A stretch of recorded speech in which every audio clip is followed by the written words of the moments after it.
Hello and welcome to my humble house of learning. So I've been away for a while, and apparently in Season 8 the Malians received some interesting changes. First among them is clearly their TC now costing wood and gold instead of wood and stone. Having 5 sheep at spawn is also a big buff for Malians who would run out of food and out of space for villagers on food very easily before. But obviously the Malian economy is still very unique and requires some getting used to, and that is why I decided to make a small guide for them. The Malian economy relies pretty heavily on pit mines and cattle ranches. A fully surrounded pit mine is worth 2.5 villagers on gold, and a cattle ranch is worth about 2 villagers on food. And so playing Malians in the early game is mostly about setting up these economic advantages without leaving yourself vulnerable to an all-in or timing attacks. And so in this video, I will show you a mainline opening that transitions very cleanly into a second TC, but can also pivot into a sideline that I want to show you, which might serve you better depending on your matchup and the spawn. In this way, I hope to give you a more general idea of how to play Malians, or at the very least some options that you can try for yourself and see what works for you. So, the first part of our opening is nothing new. We send 5 villagers on the nearest straggler tree and 1 villager to build our pit mine. Consider using a TC hop to save about 3 seconds of walking time if the straggler trees and or the gold are on the other side of the TC. Then we send our scout onto the map. And I would recommend that even with the sheep change, you return to base at around 230 to 240. This is not primarily to deliver the sheep, even though we would need them soon after anyway, but mainly to scout the area around your base, since the first step of pivoting to our sideline would have to be made at this exact time, and knowing if your spawn is favorable for a second TC play or not, before making the decision, is without a doubt always a good idea anyway. Now, let's talk about the 5 villagers on wood for a second. We are starting to rally onto food, and the 5 villagers will just chop this entire straggler tree and then return to food. But you want to rally them to the closest sheep, as you can see here, shift queued. And you want to slaughter that sheep already with your first or second villager out from the TC, so that these 5 villagers don't all have to do the same clubbing animation, wasting time that way.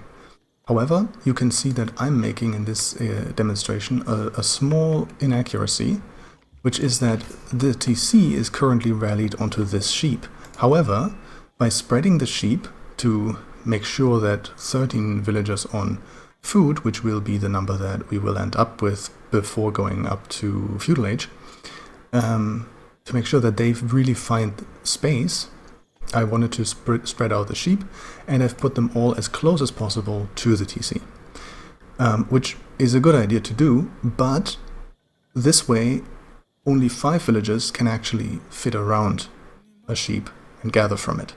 So what will happen here is that our 6th villager that doesn't find any space anymore around the sheep will go and club the closest sheep, which is the one that I've rallied my TC to as well. And so I'm wasting a little bit of time here.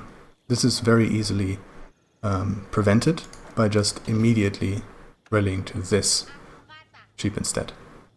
Now our villager comes back and has only built 4 houses. And this is obviously not what you see in most openings right now. Most openings open with 6 houses, some even with 7. And the reason for this is a concept called tempo, in this case resource tempo. Going for more houses earlier does pay off in the long run, absolutely. 6 houses is better than 4 houses, and 7 houses is even better than 6 houses in terms of payoff. But it pays off in gold and is paid for in wood. And that means that our development would take longer, and our resource split would only really be efficient for a direct cow boom or for eco-tax, or the combination of the two, because it would be really difficult to spend our resources, our gold, otherwise. So if we wanted to do anything else, right, anything else like defend against aggression in feudal or play for a second TC, then 4 houses actually give us more tempo by allowing us to build more defenses or units earlier, and that can be absolutely invaluable to surviving until we hit our power spike. For our main line of going 2 TCs, the timing of resources is completely unaffected. But there is a difference in where our villagers are when we want to build the TC. So let me explain that. Basically, if you're going with 6 houses, it is going to be very difficult to end up with 8 or 9 villagers on gold, which is where you typically with Malians want to build your TC, your second TC. And instead you will be on wood. But we also want as many villagers on wood whilst building the TC, so that we can follow up by either building a mill and cattle ranches or military production. So taking away villagers from wood to build the TC would be detrimental to our tempo as well. Later in this video I will also show how this line opens up another really useful option if we decide to not go for a second TC at all. As you can see, for the rest of the Dark Age, we will just be scouting and rallying villagers to sheep until 13 on food. And then eventually we will end up with 9 villagers on gold, but we'll get to that. So at around 225 to 227, we can age up with 3 villagers and send 5 villagers to the nearest straggler tree again. This is what will happen here now. 5 villagers go to wood, 3 villagers go to the Mansa Quarry, to build the Mansa Quarry. Obviously, as you can see, we now still have 5 on food and we only need 4 to continue villager production, so why wouldn't we age up with 4 villagers? Well, aging up with 3 versus 4 villagers has basically no difference in terms of resource cost. It actually, by my calculations, costs 0.5 resources more if you calculate the build time versus the build speed and the resources you would gain from an earlier Mansa Quarry. So that doesn't really matter. Instead, we will enter feudal just before 4 minutes 30, which is a competitive timing and with exactly enough resources for all of our plans. So we don't actually need more than 3 villagers. But we always need more resources, and this 1 villager that will not build the Mansa Quarry will actually be used to gather resources. In our build order, in our main line, this villager will now be sent to build a mining camp on the gold mine. However, this is our first decision point. 235 is when we want to make a decision. This is why our scout is maybe even a little bit too late here. Ideally, we would want our scout to be at our base right now, so that all of this is already scouted. As you can see here in the dark, there is another depot here. It will turn out to be a gold mine. There we go. And this can be crucial for our decision whether we want to go to TC or feudal aggression or something else entirely. At this point, because this villager in a line that I will show you a little bit later will do something else if we decide not to go for a second TC play. In this case, we simply build a gold mine, and we'll talk about the other options later.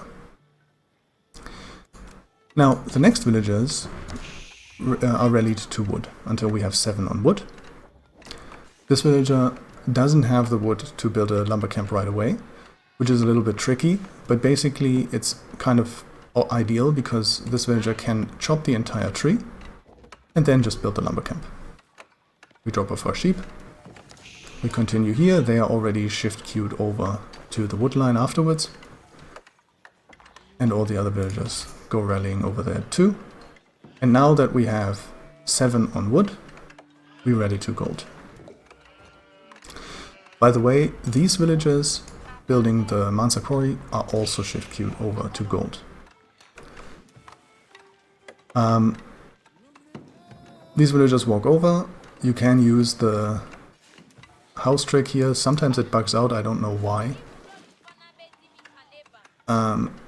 Just something I noticed with the recent patch. I don't know if that happened before as well, but it keeps happening. Anyway, it's still efficient if you do it correctly. And now we're just rallying to gold. And this until we hit 9 on gold. So let's speed it up a little bit.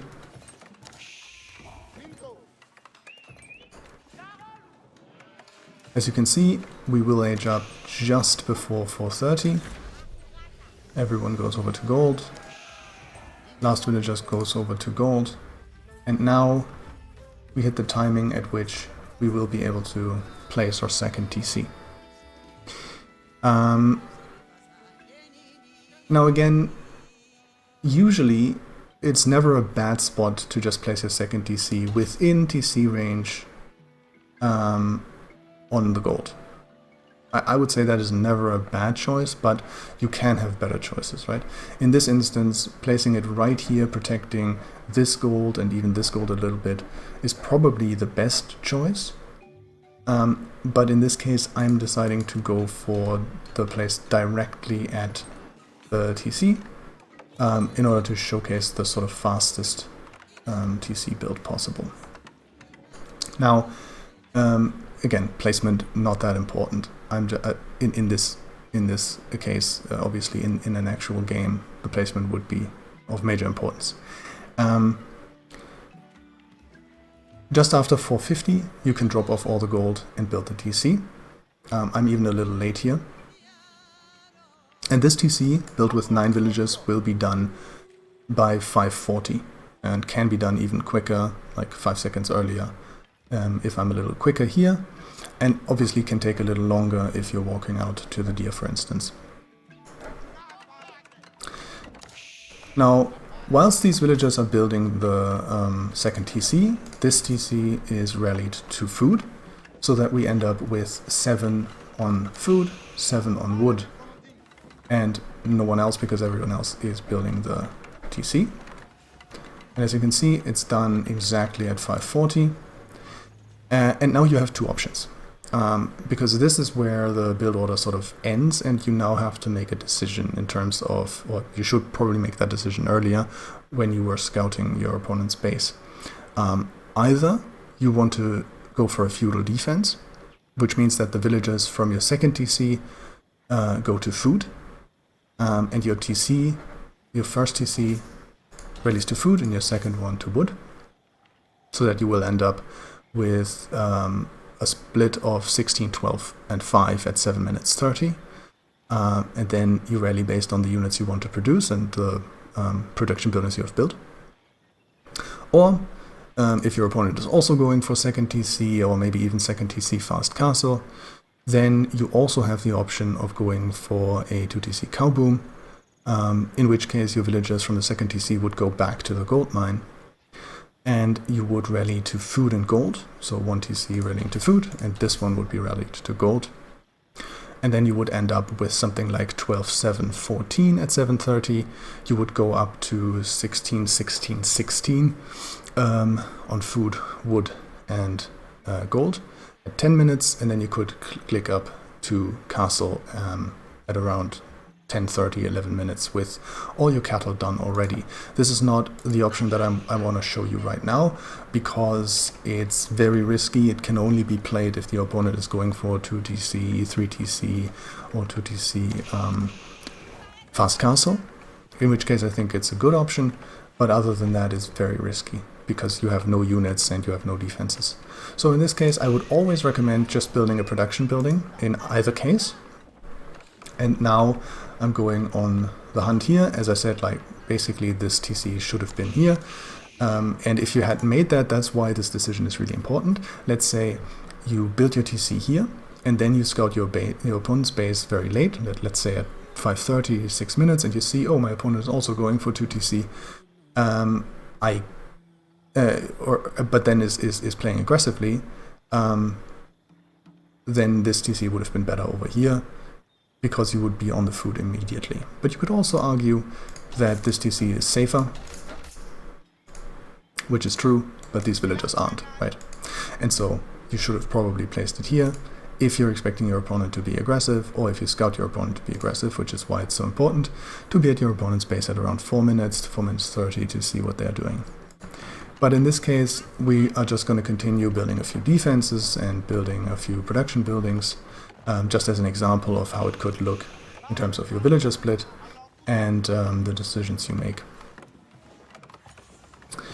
And this is how this build order is going to end, as again, you eventually start splitting onto gold as well, because you will want to get upgrades, maybe even some gold units, you know, for instance, sofas, adding houses around this pit mine.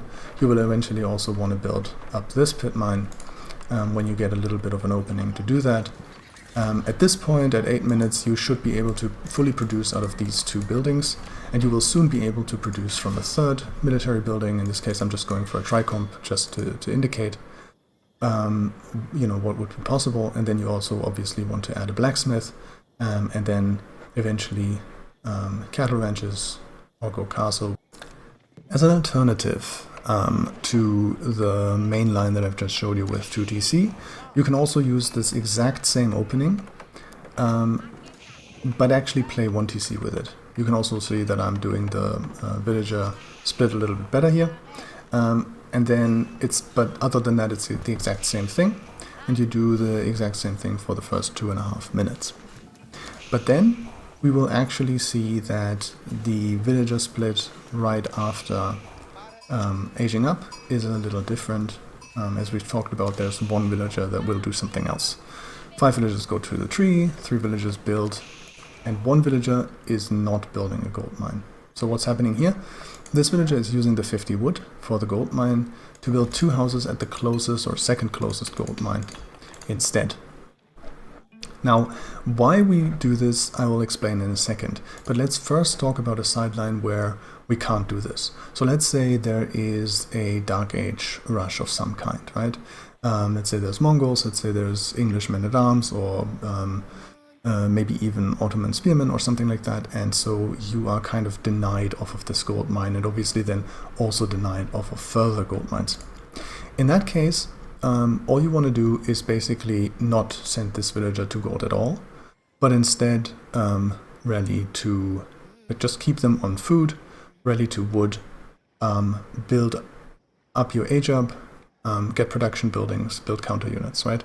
You're just not doing this, and you end up with a villager split of something like 14, 10, and 4 at 7 minutes 30 if you have successfully pushed back the units and or the outpost at that point. Otherwise you would be probably something like 16, 12 and no one on gold, and then you would try to get control over your gold mines again, and that's all you do there.